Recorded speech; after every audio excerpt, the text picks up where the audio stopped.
ಮತ್ತು ರಂಜಾನ್ ಹಬ್ಬ. ಈ ಪವಿತ್ರ ಹಬ್ಬಗಳು ನಿಮ್ಮ ಜೀವನಕ್ಕೆ ಸಂತೋಷ, ಸಮೃದ್ಧಿ, ಆರೋಗ್ಯ ಮತ್ತು ಶಾಂತಿ ತಂದುಕೊಡಲಿ.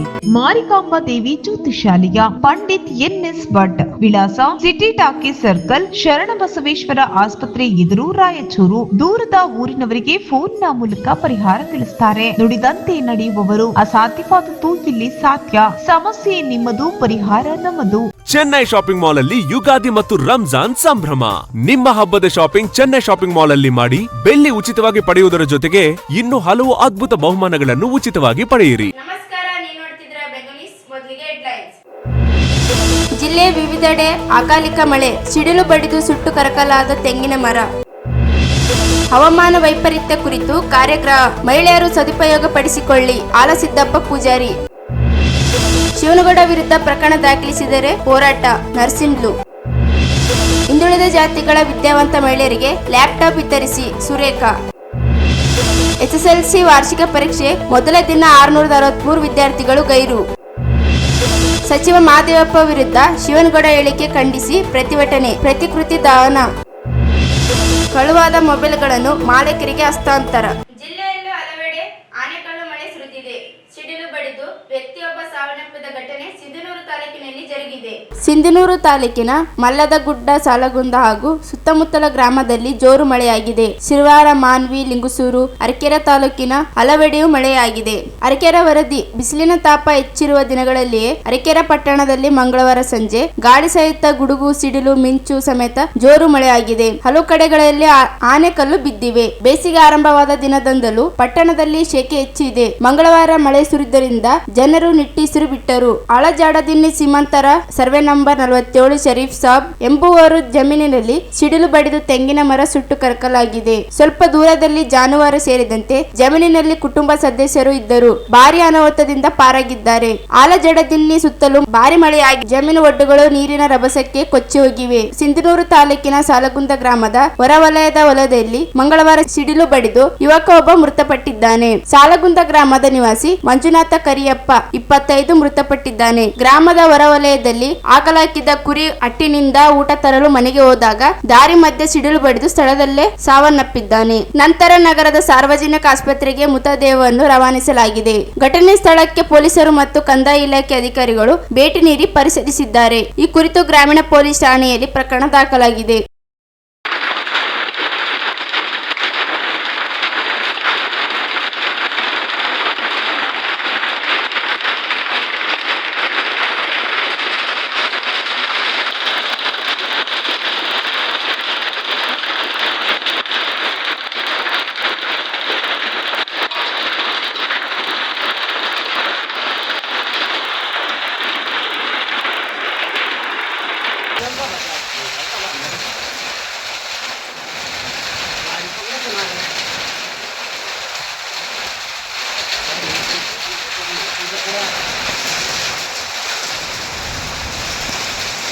ಸೇವ್ ಮಾಡಬೇಕು.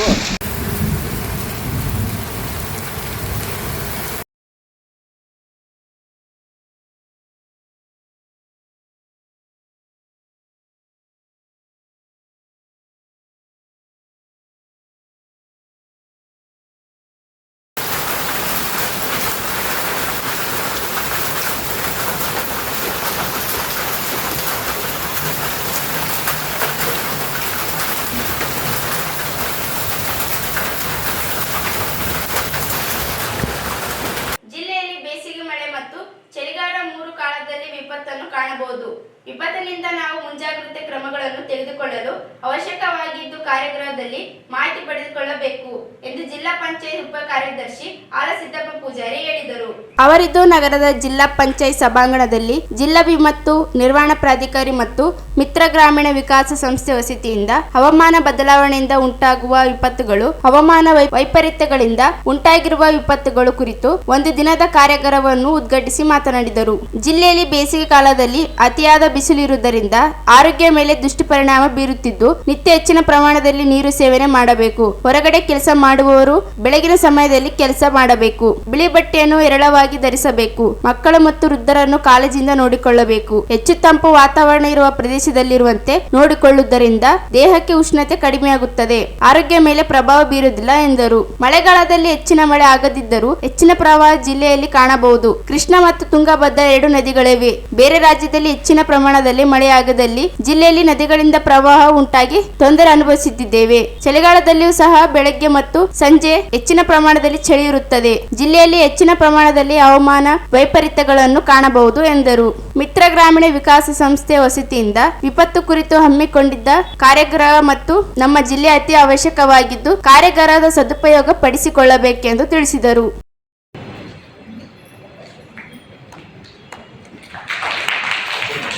ಸರ್ ನೋಡಿ ಸರ್,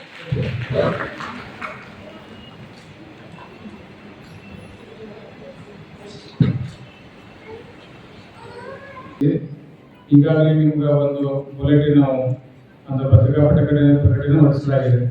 ಏನಂದ್ರೆ ಬೇಸಿಗೆಗಾಲ ಇರೋದ್ರಿಂದ ಫಸ್ಟ್ ಒಂದು ಶುದ್ಧವಾದ ಕುಡಿ ನೀರನ್ನ ಮಿನಿಮಮ್ 4 ರಿಂದ 5 ಲೀಟರ್ ಡೈಲಿ ಯೂಸ್ ಮಾಡಲೇಬೇಕು, ನೀವು ಕುಡಿಲೇಬೇಕು.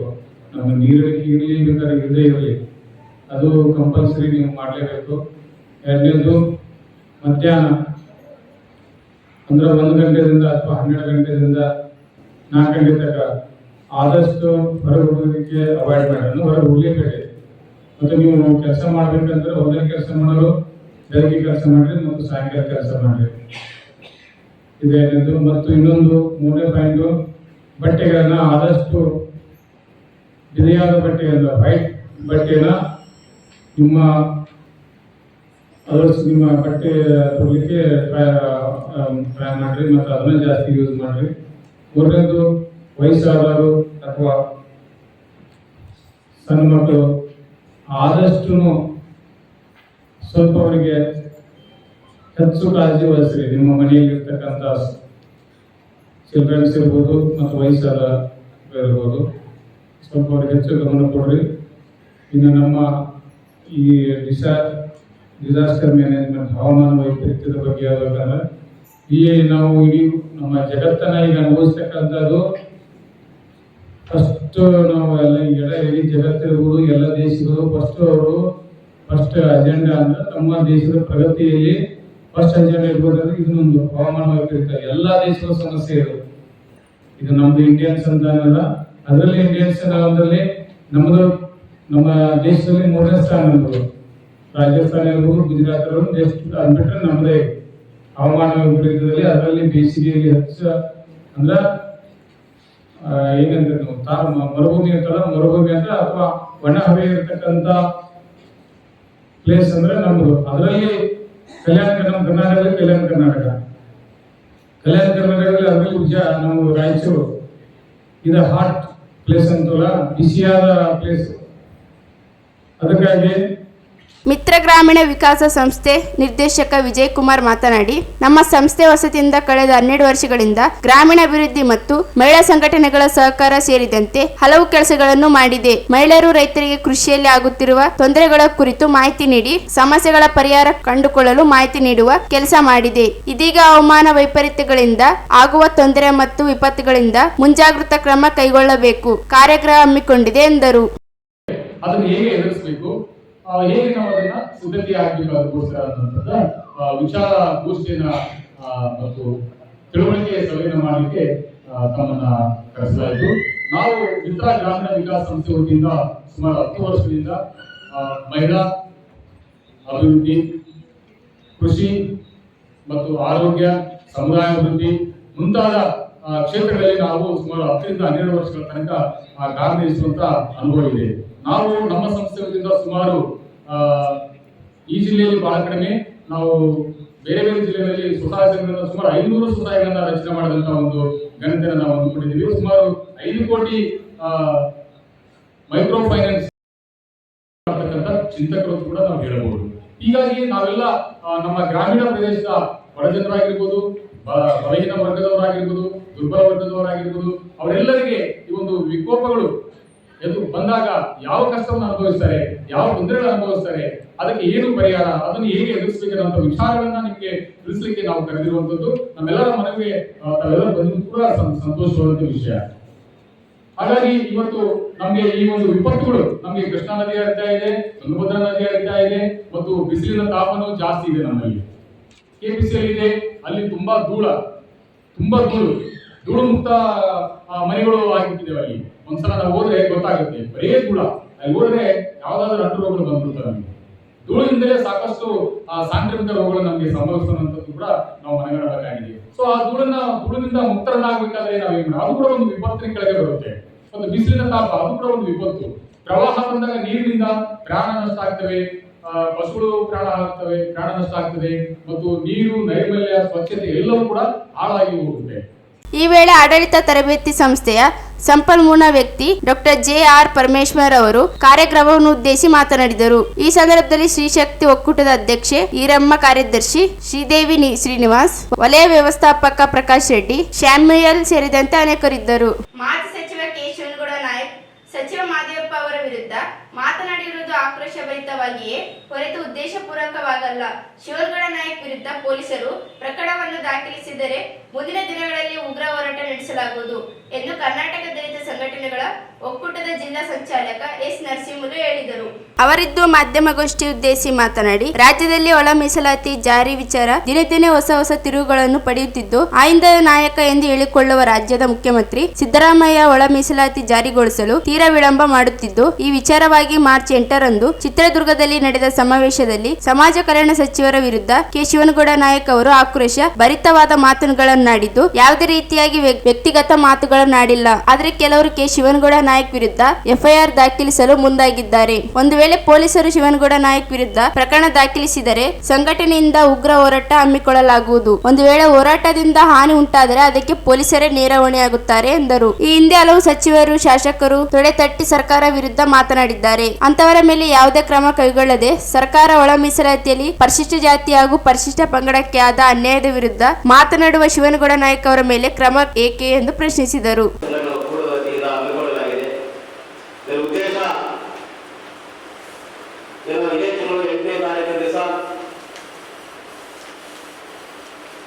ಭಾರತೀಯ ಜನತಾ ಪಕ್ಷದ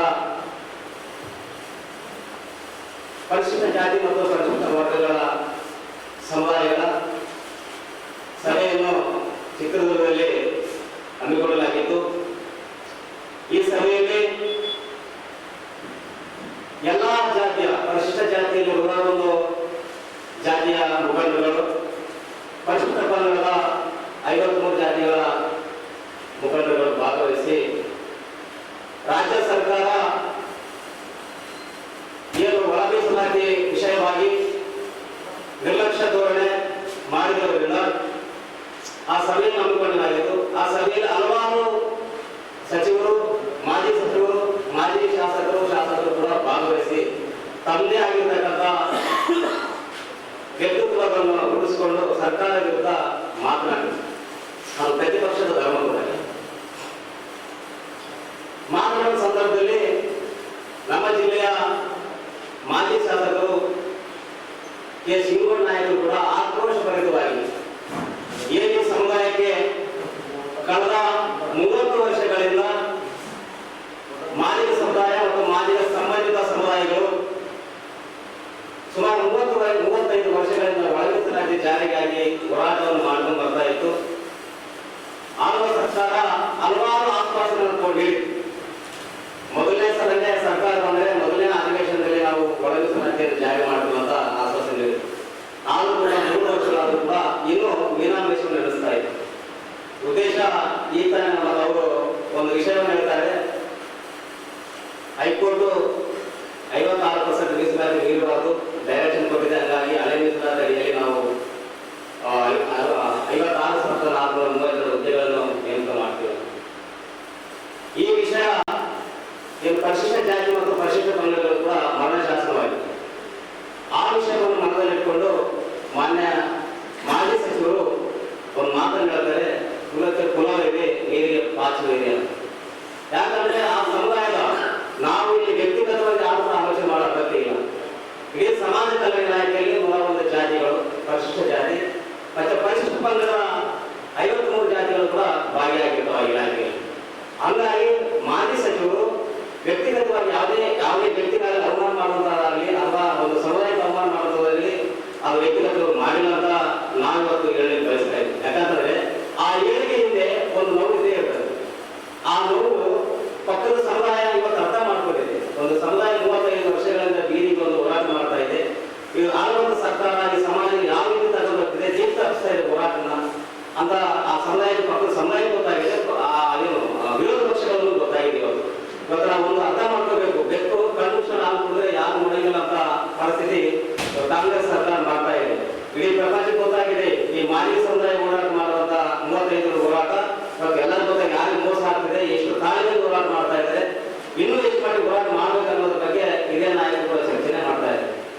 ಇದೇ ವೇಳೆ ಸುರೇಶ್ ಶಿರವಾರ ಮಾತನಾಡಿ, ಕಾನೂನಾತ್ಮಕವಾಗಿ ಏನು ಕ್ರಮವಾದರೂ ಅದನ್ನು ನಾವು ಸ್ವಾಗತಿಸುತ್ತೇವೆ. ಆದರೆ ಉದ್ದೇಶಪೂರ್ವಕವಾಗಿ ಪರಿಶಿಷ್ಟ ಜಾತಿಗಳ ಪಂಗಡಗಳ ಪರ ಮಾತನಾಡಿದರ ವಿರುದ್ಧ ಕೇಸ್ ದಾಖಲಿಸುವುದನ್ನು ಒಪ್ಪುವುದಿಲ್ಲ.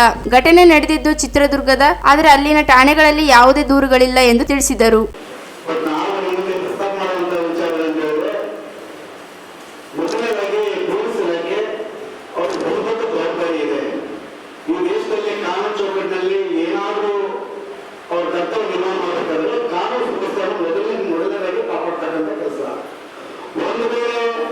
ಮಾಜಿ ಸಚಿವರು ಕೆ ಶಿವಕುಮಾರ್ ನಾಯ್ಕ ಏನಾದರೂ ಕಾನೂನ ಚೌಕಟ್ಟಿನಲ್ಲಿ ದೂರು ದಾಖಲಿಸಬೇಕಾದ್ರೆ ನಿಯಮಾನುಸಾರವಾಗಿ ಎಲ್ಲಿ ಘಟನೆ ಅಲ್ಲಿ ದೂರು ದಾಖಲು ಮಾಡಬೇಕಾಗ್ತದೆ. ಸಮಾವೇಶ ನಡೆದು ಇಲ್ಲಿ ಚಿತ್ರದುರ್ಗ ವಾಲ್ಮೀಕಿ ಭವನ, Basaveshwara Nagar town police station ಬರುತ್ತೆ. ಒಂದು ವೇಳೆ ಆ ಸಮಾಜಕ್ಕೆ ಏನಾದರೂ ಪ್ರಚೋದನಕಾರಿಯಾಗಿ ಮಾತಾಡಿದ ನಿಜ, ಆ ಸಮಾಜಕ್ಕೆ ಏನಾದರೂ ಅನುಮಾನ ಆಗಿದೆ ಅಂದ್ರೆ ಅವರು ಚಿತ್ರದುರ್ಗದಲ್ಲಿ ತೊಂದರೆ ಇಲ್ಲ. ಬಟ್ ನಾವೇನಂತಂದ್ರೆ ಕಾನೂನು ಸುವ್ಯವಸ್ಥೆಯನ್ನು ಕಾಪಾಡ್ತಕ್ಕಂಥದ್ದು ದೊಡ್ಡ ಜವಾಬ್ದಾರಿ ಈ ಜಿಲ್ಲೆ ಪೊಲೀಸ್ ಜವಾಬ್ದಾರಿ. ಜೊತೆಗೆ ನಮ್ಮ ಸಮಾಜದ ಬದುಕಿನ ನಾಯಕರಾಗಿರ್ತಕ್ಕಂಥ ಮಂದಕೃಷ್ಣ ಮಾದಿಗರ ಬಗ್ಗೆ ದಿನನಿತ್ಯ ಒಂದಲ್ಲ ಒಂದಿನ ಅವ್ರ ಅನುಮಾನಗಳು ದಬ್ಬಾಳಿಕೆ ದಿನನಿತ್ಯ ನಡೀತಾನೆ ಇದ್ದಾವೆ. ಬಟ್ ನಾವು ಸಹಿಸ್ಕೊಂಡಿದ್ದೀವಿ. ಇವತ್ತು ಎಚ್.ಸಿ. ಮಹದೇವಪ್ಪ ಅವರು ಕೇವಲ ಒಂದು ಜಾತಿಗೆ ಸೀಮಿತವಾಗಿರ್ತಕ್ಕಂಥ ಸಚಿವರಲ್ಲ, ಕರ್ನಾಟಕ ರಾಜ್ಯದ ಎಲ್ಲಾ ಜಾತಿ ಜನಾಂಗಕ್ಕೆ, ಎಲ್ಲ ಸಮುದಾಯಗಳಿಗೆ ಬಹುದೊಡ್ಡ ಜವಾಬ್ದಾರಿ ಕೊಡ್ತಕ್ಕಂಥ ಸಚಿವರು. ಇವತ್ತು ಮಹದೇವಪ್ಪ ನಡೆ ಏನಾಗಿದೆ ಅಂತ ಹೇಳಿ ಇಡೀ ರಾಜ್ಯ ಗಮನಿಸ್ತಾ ಇದೆ, ತಾಲೂಕು ನೋಡ್ತಾ ಇದೆ. ಒಟ್ಟಿನಲ್ಲಿ ನಮ್ಮ ಬೇಡಿಕೆ ಏನಂತ ಹೇಳಿದ್ರೆ, ಈಗಾಗಲೇ ಅದೇ ರೋಚಕ ಪದ್ಧತಿಯಲ್ಲಿ ಇಲ್ಲಿನ ಒಳಮೀಸಲಾತಿ 56,437 ಹುದ್ದೆಗಳು ಹೊರಡಿದ್ದಾರೆ. ಅದನ್ನು ತಾತ್ಕಾಲಿಕ ತಡೆಯಲು ಒಳಮೀಸಲಾತಿ ಹಂಚಿಕೆ ಮಾಡಬೇಕು, ಅದನ್ನು ತುಂಬಿ ಇರ್ತಕ್ಕಂಥದ್ದು ನಮ್ಮ ಬಹುದೊಡ್ಡ ಬೇಡಿಕೆ. ಅಷ್ಟು ಬಿಟ್ಟು ಮತ್ತೆ ಇನ್ನೊಂದು ಏನಿಲ್ಲ. ಇಲ್ಲಿ ಸ್ಪಷ್ಟವಾಗಿ ತಾವು ಅರ್ಥ ಮಾಡ್ಕೋಬೇಕಾಗಿತ್ತು, ನಾವು ಯಾವುದೇ ಜಾತಿ ಇರುತ್ತಲ್ಲ, ಯಾವುದೇ ಪಕ್ಷದ ಪರವಾಗಿ ಅಲ್ಲ, ಸಾಮಾಜಿಕ ಜವಾಬ್ದಾರಿ ಹೊತ್ಕೊಂಡಿರ್ತಕ್ಕಂಥ ಇವತ್ತು ನಾವೆಲ್ಲರೂ ಕೂಡ ಸಾಮಾಜಿಕ ನಿಲುವನ್ನು ಕಾಪಾಡಬೇಕು. ಜೊತೆಗೆ ಈ ರೀತಿಯಾದಂತಹ ನಿಲುವುಗಳನ್ನು, ಈ ರೀತಿಯಾದಂತಹ ದೂರುಗಳನ್ನು ಕೊಟ್ಕೊಂಡು ಹೋದ್ರೆ ಸಾಮಾಜಿಕ ನ್ಯಾಯಕ್ಕೆ ದೂರು ಬಗೆಯಿಂದಾಗುತ್ತೆ. ಈ ಸಂದರ್ಭದಲ್ಲಿ ಸಂಘಟನೆ ಪ್ರಮುಖರಾದ ಡ್ಯಾನಿಯಲ್ ಕಲ್ಲೂರ್, ಶಿವಾನಂದ್ ಬೇರಿ, ರಾಮಕೃಷ್ಣ ಪ್ರಸಾದ್, ಪ್ರತ್ತಪ್ಪ, ಆಂಜನೇಯ, ನರಸಪ್ಪ ಸೇರಿದಂತೆ ಅನೇಕರಿದ್ದರು. ಈಗ ಚಿಕ್ಕದೊಂದು ಬ್ರೇಕ್ನ ನಂತರ ಮೆಗನಿಸ್ ಮುಂದುವರಿಯುತ್ತದೆ.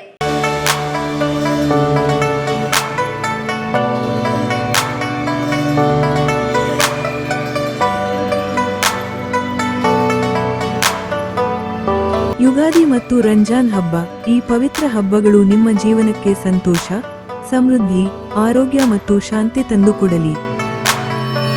ಎಲ್ಲರಿಗೂ ಯುಗಾದಿ ಮತ್ತು ರಂಜಾನ್ ಹಬ್ಬದ ಶುಭಾಶಯಗಳು.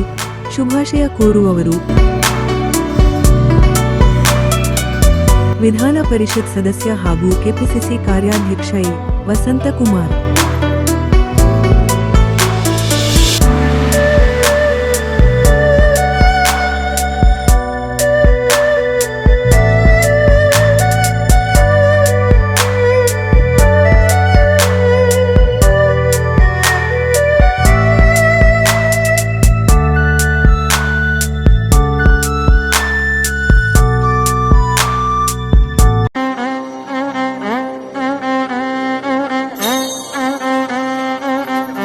ಮಾರಿಕಾಂಬ ದೇವಿ ಜ್ಯೋತಿಷಾಲಯ, ಪಂಡಿತ್ ಎನ್.ಎಸ್. ಭಟ್, ವಿಳಾಸ ಸಿಟಿ ಟಾಕೀಸ್ ಸರ್ಕಲ್, ಶರಣಬಸವೇಶ್ವರ ಆಸ್ಪತ್ರೆ ಎದುರು, ರಾಯಚೂರು. ದೂರದ ಊರಿನವರಿಗೆ ಫೋನ್ನ ಮೂಲಕ ಪರಿಹಾರ ತಿಳಿಸುತ್ತಾರೆ. ನುಡಿದಂತೆ ನಡೆಯುವವರು, ಅಸಾಧ್ಯವಾದದ್ದು ಇಲ್ಲಿ ಸಾಧ್ಯ.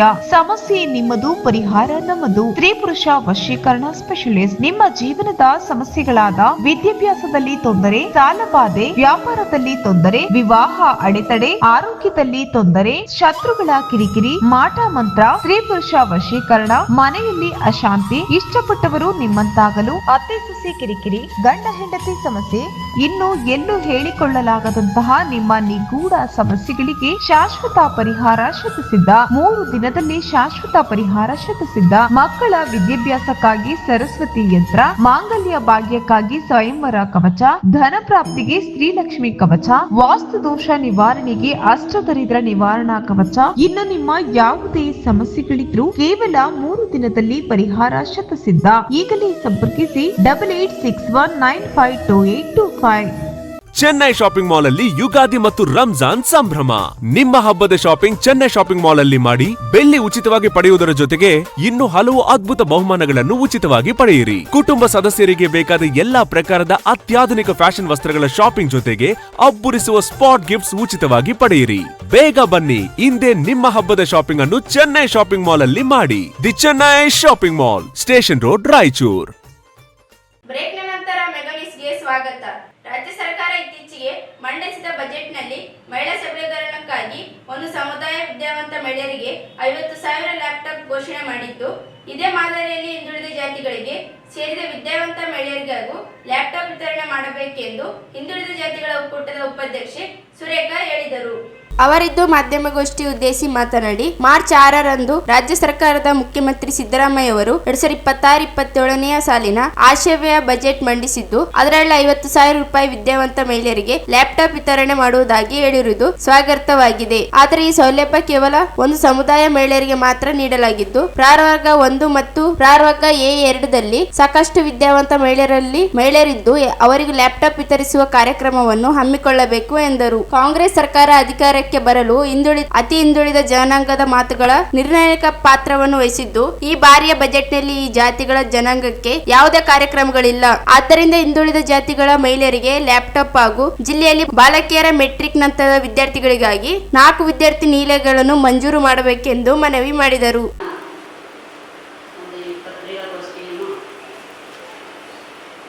ಈಗಾಗಲೇ ನಮಗೆ ತಿಳಿದಿರುವಂತೆ ಸನ್ಮಾನ್ಯ ಶ್ರೀ ಮುಖ್ಯಮಂತ್ರಿಗಳು ಕರ್ನಾಟಕ ಸರ್ಕಾರ ಇವರು ದಿನಾಂಕ 6/3/2026ರಂದು 2026-27ನೇ ಸಾಲಿನ ಆಯವ್ಯಯ ಬಜೆಟ್ ವಿಧಾನಸಭೆಯಲ್ಲಿ ಮಂಡಿಸಿರುತ್ತಾರೆ. ಮಹಿಳಾ ಸಬಲೀಕರಣಗೊಳಿಸುವ ನಿಟ್ಟಿನಲ್ಲಿ ಒಂದು ಸಮುದಾಯಕ್ಕೆ ಸೇರಿದ ವಿದ್ಯಾವಂತ ಮಹಿಳೆಯರಿಗೆ 50,000 ಲ್ಯಾಪ್ಟಾಪ್ಗಳನ್ನು ವಿತರಿಸುವುದಾಗಿ ಬಜೆಟ್ನಲ್ಲಿ ಘೋಷಿಸಲಾಗಿದೆ. ಇದನ್ನು ನಾವು ಸ್ವಾಗತಿಸುತ್ತೇವೆ. ಇದೇ ರೀತಿ ಪ್ರವರ್ಗ 1 ಮತ್ತು 2A ಬರುವಂಥ ಅತಿ ಹಿಂದುಳಿದ ಜಾತಿಗಳಿಗೆ ಸೇರಿದಂಥ ವಿದ್ಯಾವಂತ ಮಹಿಳೆಯರಿಗೆ ಲ್ಯಾಪ್ಟಾಪ್ ವಿತರಿಸುವ ಕಾರ್ಯಕ್ರಮಗಳನ್ನು ಹಮ್ಮಿಕೊಳ್ಳಬೇಕೆಂದು ನಾವು ವಿನಂತಿಪೂರ್ವಕವಾಗಿ ಮನವಿ ಮಾಡಿಕೊಳ್ಳುತ್ತಿದ್ದೇವೆ. ಕಾಂಗ್ರೆಸ್ ಸರ್ಕಾರ ಅಧಿಕಾರಕ್ಕೆ ಬರುವಲ್ಲಿ ಅತಿ ಹಿಂದುಳಿದ ಜಾತಿಗಳ ಮತಗಳು ನಿರ್ಣಾಯಕವಾಗಿ ಕಾಂಗ್ರೆಸ್ ಪಕ್ಷಕ್ಕೆ ಬಂದಿರುವುದರಿಂದ ಸರ್ಕಾರ ರಚನೆಯಾಗಿರುತ್ತದೆ. 2026-27ನೇ ಸಾಲಿನ ಬಜೆಟ್ನಲ್ಲಿ ಅತಿ ಹಿಂದುಳಿದ ಜಾತಿಗಳಿಗೆ ಯಾವುದೇ ಕಾರ್ಯಕ್ರಮವನ್ನು ಹಾಕಿಕೊಂಡಿರುವುದು ಕಂಡು ಬಂದಿರುವುದಿಲ್ಲ. ರಾಯಚೂರು ಜಿಲ್ಲೆಯ ಬಾಲಕಿಯರಿಗೆ ಹೊಸದಾಗಿ 2 ಮೆಟ್ರಿಕ್ ಪೂರ್ವ ಮತ್ತು 2 ಮೆಟ್ರಿಕ್ ನಂತರ ಒಟ್ಟು 4 ವಿದ್ಯಾರ್ಥಿ ನಿಲಯಗಳನ್ನು ಮಂಜೂರು ಮಾಡಬೇಕೆಂದು ನಮಗೆ ವಿನಂತಿ ಸಲ್ಲಿಸಲಾಗುತ್ತದೆ. ಆದರೆ ಜಿಲ್ಲೆಗೆ ಯಾವುದೇ ಹೊಸದಾಗಿ ವಿದ್ಯಾರ್ಥಿ ನಿಲಯಗಳು ಮಂಜೂರು ಮಾಡಿರುವುದಿಲ್ಲ. ಈಗಲಾದರೂ ತಾವುಗಳು ಪೂರಕ ಆಯವ್ಯಯದಲ್ಲಿ ಹಿಂದುಳಿದ ಜಾತಿಗಳಿಗೆ ಸೇರಿದ ಮಹಿಳೆಯರಿಗೆ ಲ್ಯಾಪ್ಟಾಪ್ ವಿತರಿಸುವ ಕಾರ್ಯಕ್ರಮವನ್ನು ಹಮ್ಮಿಕೊಳ್ಳಬೇಕು ಹಾಗೂ ರಾಯಚೂರು ಜಿಲ್ಲೆಗೆ ಮಹಿಳಾ ಅಭ್ಯರ್ಥಿಗಳಿಗಾಗಿ ಹೊಸದಾಗಿ 4 ವಿದ್ಯಾರ್ಥಿ ನಿಲಯಗಳನ್ನು ಮಂಜೂರು ಮಾಡಬೇಕೆಂದು ಈ ಪತ್ರಿಕಾ ಮಾಧ್ಯಮದ ಮುಖಾಂತರ ತಮ್ಮಲ್ಲಿ ವಿನಂತಿಸಿಕೊಳ್ಳುತ್ತೇವೆ. ಈ ಸಂದರ್ಭದಲ್ಲಿ ಒಕ್ಕೂಟದ ಮಹಿಳಾ ಅಧ್ಯಕ್ಷ ಗಾಯತ್ರಿ, ಪ್ರಮುಖರಾದ ಈರಮ್ಮ, ನಂದಿನಿ, ಉಮಾ, ಇಂದಿರಾ, ಈರಮ್ಮ, ಕವಿತಾ, ಉಮಾಶ್ರೀ ಸೇರಿದಂತೆ ಅನೇಕರಿದ್ದರು. ಜಿಲ್ಲೆಯಲ್ಲಿ ಇಂದಿನಿಂದ ಏಪ್ರಿಲ್ 2ರವರೆಗೆ ನಡೆಯಲಿರುವ SSLC ಪರೀಕ್ಷೆಗಳ ಹಿನ್ನೆಲೆ ಇಂದು ಪ್ರಥಮ ಭಾಷೆಯ ಕನ್ನಡ ಪತ್ರಿಕೆಯ ವಿಷಯಕ್ಕೆ ಪರೀಕ್ಷೆ ಜಿಲ್ಲೆಯ 101 ಪರೀಕ್ಷಾ ಕೇಂದ್ರಗಳಲ್ಲಿ ನಡೆಯಲಿದ್ದು, ಈ ಪರೀಕ್ಷೆಗೆ ಒಟ್ಟು 30,958 ವಿದ್ಯಾರ್ಥಿಗಳು ಪರೀಕ್ಷೆ ಬರೆಯಲಿದ್ದು, ಇದರಲ್ಲಿ 30,795 ವಿದ್ಯಾರ್ಥಿಗಳು ಹಾಜರಾಗಿದ್ದಾರೆ. ಉಳಿದಂತೆ 663 ವಿದ್ಯಾರ್ಥಿಗಳು ಗೈರಾಗಿದ್ದಾರೆ. ಜಿಲ್ಲೆಯ ದೇದುರ್ಗ ತಾಲೂಕಿನಲ್ಲಿ 4,333 ವಿದ್ಯಾರ್ಥಿಗಳು ಪರೀಕ್ಷೆಗೆ ಹಾಜರಾಗಿದ್ದು 78 ವಿದ್ಯಾರ್ಥಿಗಳು ಗೈರಾಗಿದ್ದಾರೆ. ಲಿಂಗಸೂರು ತಾಲೂಕಿನಲ್ಲಿ 6,147 ಹಾಜರು, 113 ವಿದ್ಯಾರ್ಥಿಗಳು ಗೈರಾಗಿದ್ದಾರೆ. ಮಾನ್ವಿ ತಾಲೂಕಿನಲ್ಲಿ 5,413 ವಿದ್ಯಾರ್ಥಿಗಳು ಹಾಜರು ಹಾಗೂ 170 ವಿದ್ಯಾರ್ಥಿಗಳು ಗೈರಾಗಿದ್ದಾರೆ. ರಾಯಚೂರು ತಾಲೂಕಿನಲ್ಲಿ 9,110 ಹಾಜರಾಗಿದ್ದಾರೆ, 215 ವಿದ್ಯಾರ್ಥಿಗಳು ಗೈರಾಗಿದ್ದಾರೆ ಹಾಗೂ ಸಿಂಧನೂರು ತಾಲೂಕಿನಲ್ಲಿ 5,597 ವಿದ್ಯಾರ್ಥಿಗಳು ಪರೀಕ್ಷೆಗೆ ಹಾಜರಾಗಿದ್ದಾರೆ. ಉಳಿದಂತೆ 87 ವಿದ್ಯಾರ್ಥಿಗಳು ಗೈರಾಗಿದ್ದಾರೆ.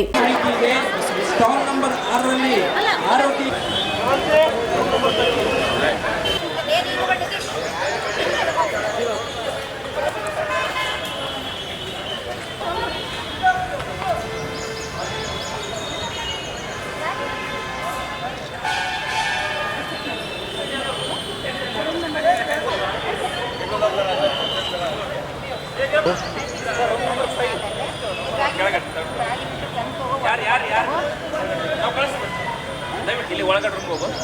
ಮೇಡಮ್ ಅಂತಾರೆ ಮಾಡಿ ರೂಮ್ ನಂಬರ್ 5 ಫಸ್ಟ್ ಫ್ಲೋರಲ್ಲಿ ಕೆಳಗಡೆ room 3rd room.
Raichur March 18 ಸಮಾಜ ಕಲ್ಯಾಣ ಇಲಾಖೆ ಸಚಿವ ಎಚ್.ಸಿ. ಮಾದೇವಪ್ಪ ಅವರ ಬಗ್ಗೆ ಹಗುರವಾಗಿ ಹಲ್ಲೆ ಪ್ರಚೋದಿಸುವ ರೀತಿಯಲ್ಲಿ ಮಾತನಾಡಿರುವ ಮಾಜಿ ಸಚಿವ ಕೆ. ಶಿವನಗೌಡ ನಾಯಕ್ ಕೂಡಲೇ ಕ್ಷಮೆ ಯಾಚಿಸಬೇಕು ಎಂದು ಆಗ್ರಹಿಸಿ ಕರ್ನಾಟಕ ರಾಜ್ಯ ಬಲಗೈ ಜಾತಿಗಳ ಒಕ್ಕೂಟದ ವಸತಿಯಿಂದ ನಗರದ ಅಂಬೇಡ್ಕರ್ ವೃತ್ತದಲ್ಲಿ ಪ್ರತಿಭಟನೆ ನಡೆಸಿತು. ಅಂಬೇಡ್ಕರ್ ವೃತ್ತದಲ್ಲಿ ಜಮಾಯಿಸಿದ ಸಮುದಾಯಗಳ ಮುಖಂಡರು ಮಾಜಿ ಸಚಿವ ಕೆ. ಶಿವನಗೌಡ ನಾಯಕ್ ಅವರ ಪ್ರತಿಕೃತಿ ದಹಿಸಿ ಆಕ್ರೋಶ ವ್ಯಕ್ತಪಡಿಸಿದರು. ದ್ವೇಷ ಭಾಷಣ ಮತ್ತು ಸಾರ್ವಜನಿಕ ಸಮಾಜದಲ್ಲಿ ಕಾನೂನು ಸುವ್ಯವಸ್ಥೆ ಹಾಳು ಮಾಡುವ ಉದ್ದೇಶದಿಂದ ಸಮಾಜ ಕಲ್ಯಾಣ ಸಚಿವರ ಬಗ್ಗೆ ಹಗುರವಾಗಿ ಮಾತನಾಡಿದ್ದಕ್ಕೆ ಆಕ್ರೋಶ ಹೊರಹಾಕಿದರು. ಒಳ ಮೀಸಲಾತಿಯಲ್ಲಾದ ಲೋಪದೋಷಗಳನ್ನು ಬಿಜೆಪಿ ಸರ್ಕಾರದ ವೇಳೆ ಸರಿಪಡಿಸದೆ ವಿರೋಧ ಪಕ್ಷ ಸ್ಥಾನದಲ್ಲಿರುವವರು ಧ್ವನಿ ಎತ್ತದೆ ನಿರ್ಲಕ್ಷ್ಯ ವಹಿಸಿದೆ ಎಂದು ಆಪಾದಿಸಿದರು. ಒಳ ಮೀಸಲಾತಿಯಲ್ಲಾದ ಲೋಪದೋಷಗಳನ್ನು ಬಿಜೆಪಿ ಸರ್ಕಾರದ ವೇಳೆ ಸರಿ ಮಾಡದೆ ವಿರೋಧ ಪಕ್ಷ ಸ್ಥಾನದಲ್ಲಿರುವವರು ಧ್ವನಿ ಎತ್ತದೆ ನಿರ್ಲಕ್ಷ್ಯ ವಹಿಸಿದೆ ಎಂದು ಆಪಾದಿಸಿದರು. ಜವಾಬ್ದಾರಿಯುತ ಸ್ಥಾನದಲ್ಲಿರುವ ಬಗ್ಗೆ ಜವಾಬ್ದಾರಿ ವ್ಯಕ್ತಿ ಮಾತನಾಡುವುದು ಶೋಭೆಯಲ್ಲ. ಒಂದು ಸಮುದಾಯವನ್ನು ಗುರಿಯಾಗಿಸಿಕೊಂಡು ಅಸೂಯೆ ಅನಾಗರಿಕವಾಗಿ ಭಾಷಣದಲ್ಲಿ ಹಗುರವಾಗಿ ಮಾತನಾಡಿದ್ದು ಸರಿಯಲ್ಲ. ಈ ಕೂಡಲೇ ಸಮಾಜ ಕಲ್ಯಾಣ ಸಚಿವ ಎಚ್.ಸಿ. ಮಾದೇವಪ್ಪನವರಿಗೆ ಕ್ಷಮೆಯಾಚನೆ ಮಾಡಬೇಕು. ಇಲ್ಲದಿದ್ದರೆ ರಾಜ್ಯಾದ್ಯಂತ ಹೋರಾಟ ಮತ್ತು ಕೆ. ಶಿವನಗೌಡ ನಾಯಕ್ ಅವರ ಮನೆ ಮುತ್ತಿಗೆ ಹಾಕಲಾಗುತ್ತದೆ ಎಂದು ಎಚ್ಚರಿಕೆ ನೀಡಿದರು.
ನಾಯಕರಿಗೆ ಸಿವಿಲ್ಗಳ ನಾಯಕರಿಗೆ ಉತ್ತಿ ಪ್ರಭಾವದಲ್ಲಿರುವ ಸಿವಿಲ್ಗಳ ನಾಯಕರಿಗೆ ಒಂದೇ ಸಭೆಗೊಂಡಿರುವ ನಾಯಕರಿಗೆ ಸಿವಿಲ್ಗಳ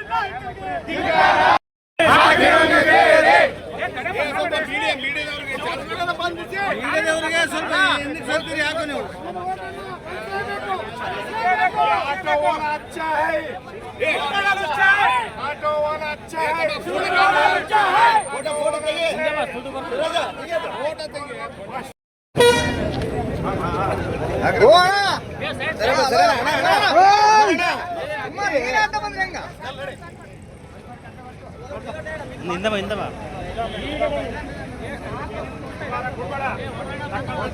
रिक्शा वाला अच्छा है।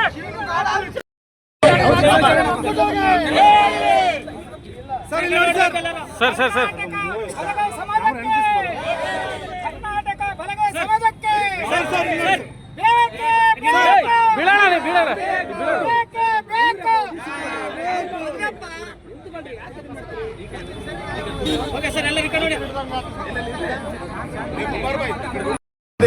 ಇವತ್ತು ಈ ಒಂದು ಪ್ರತಿಭಟನೆ ಹಮ್ಮಿಕೊಂಡಿದ್ದೀವಿ.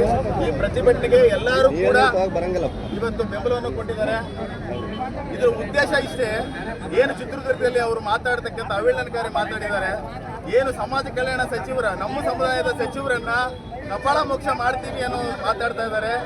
ಸೊ ಅದನ್ನ ನಿಜವಾಗ್ಲೂ ನಾವು ಸಂಪೂರ್ಣವಾಗಿ ಖಂಡಿಸ್ತೀವಿ.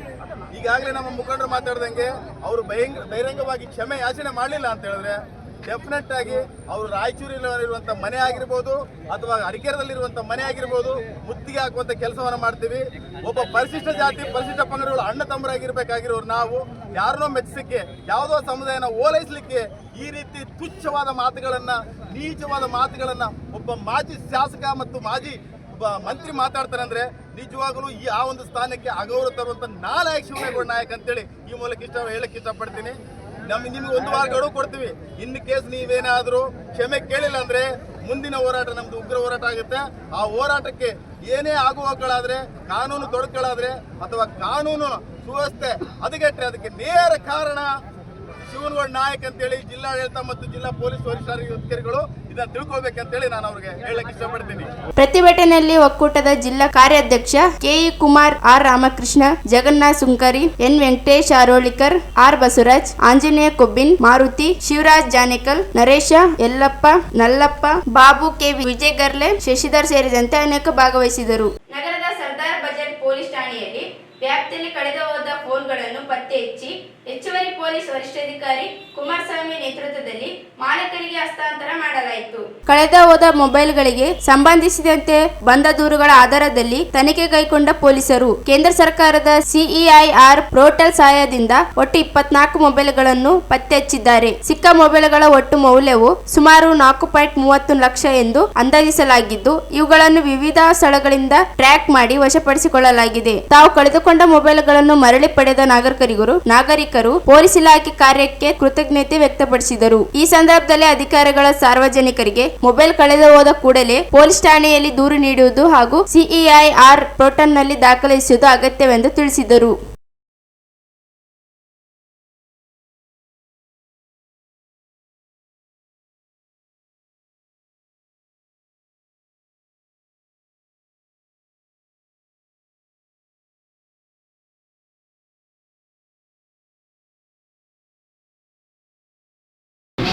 ದಿನ ಮೊಬೈಲ್ಗಳನ್ನು ಬೇರೆ ಬೇರೆ ದಿನಾಂಕಗಳಿಂದ ತಿಳ್ಕೊಂಡಿದ್ವಿ. ಇವಾಗ ಅದನ್ನು ಪತ್ತೆ ಮಾಡಿ ಅವ್ರದ್ದು ಯಾರ್ಯಾರು ಅಂತ ಹೇಳಿ ಅವ್ರದ್ದು ಸಹ ಪತ್ತೆ ಮಾಡಿ ಅವರಿಗೆ ಮೊಬೈಲನ್ನು ನಾವು ಇವತ್ತು ನಿಲ್ಲಿಸಿದ್ವಿ. ಸುಮಾರು 24 ಮೊಬೈಲ್ಗಳನ್ನು ಪತ್ತೆ ಮಾಡಿದ್ವಿ ಮತ್ತು ಅದರ ಅಂದಾಜು ಬೆಲೆ ಸುಮಾರು 4.5 ಲಕ್ಷ ರೂಪಾಯಿ ಆಗುತ್ತೆ.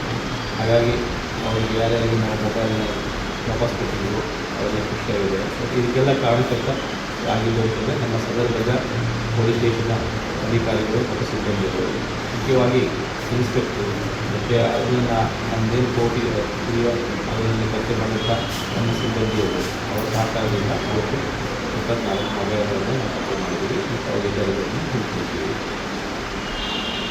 ಈ ಸಂದರ್ಭದಲ್ಲಿ ಸಿಪಿಐ ಉಮೇಶ್ ಕಾಂಬ್ಳೆ, ಪಿಎಸ್ಐ ಲಕ್ಷ್ಮೀ ಸೇರಿ ಪೊಲೀಸ್ ಸಿಬ್ಬಂದಿ ಸಾರ್ವಜನಿಕರು ಇದ್ದರು. ಕೊನೆಯಲ್ಲಿ ಮತ್ತೊಮ್ಮೆ ಹೆಡ್ಲೈನ್ಸ್. ಜಿಲ್ಲೆಯ ವಿವಿಧೆಡೆ ಅಕಾಲಿಕ ಮಳೆ, ಸಿಡಿಲು ಬಡಿದು ಸುಟ್ಟು ಕರಕಲಾದ ತೆಂಗಿನ ಮರ. ಹವಾಮಾನ ವೈಪರೀತ್ಯ ಕುರಿತು ಕಾರ್ಯಾಗಾರ, ಮಹಿಳೆಯರು ಸದುಪಯೋಗ ಪಡಿಸಿಕೊಳ್ಳಿ, ಆಲಸಿದ್ದಪ್ಪ ಪೂಜಾರಿ. ಶಿವನಗೌಡ ವಿರುದ್ಧ ಪ್ರಕರಣ ದಾಖಲಿಸಿದರೆ ಹೋರಾಟ, ನರಸಿಂಹ್ಲು. ಹಿಂದುಳಿದ ಜಾತಿಗಳ ವಿದ್ಯಾವಂತ ಮಹಿಳೆಯರಿಗೆ ಲ್ಯಾಪ್ಟಾಪ್ ವಿತರಿಸಿ, ಸುರೇಖಾ. SSLC ವಾರ್ಷಿಕ ಪರೀಕ್ಷೆ ಮೊದಲ ದಿನ 663 ವಿದ್ಯಾರ್ಥಿಗಳು ಗೈರು. ಸಚಿವ ಮಹದೇವಪ್ಪ ವಿರುದ್ಧ ಶಿವನಗೌಡ ಹೇಳಿಕೆ ಖಂಡಿಸಿ ಪ್ರತಿಭಟನೆ, ಪ್ರತಿಕೃತಿ ದಹನ. ಕಳುವಾದ ಮೊಬೈಲ್ಗಳನ್ನು ಮಾಲೀಕರಿಗೆ ಹಸ್ತಾಂತರ. ಇದಷ್ಟು ಇವತ್ತಿನ ಸುದ್ದಿ. ಪ್ರಮುಖ ಸುದ್ದಿಗಳಲ್ಲಿ ನೋಡ್ತಾ ಇರಿ ಮೆಗಾ ನ್ಯೂಸ್.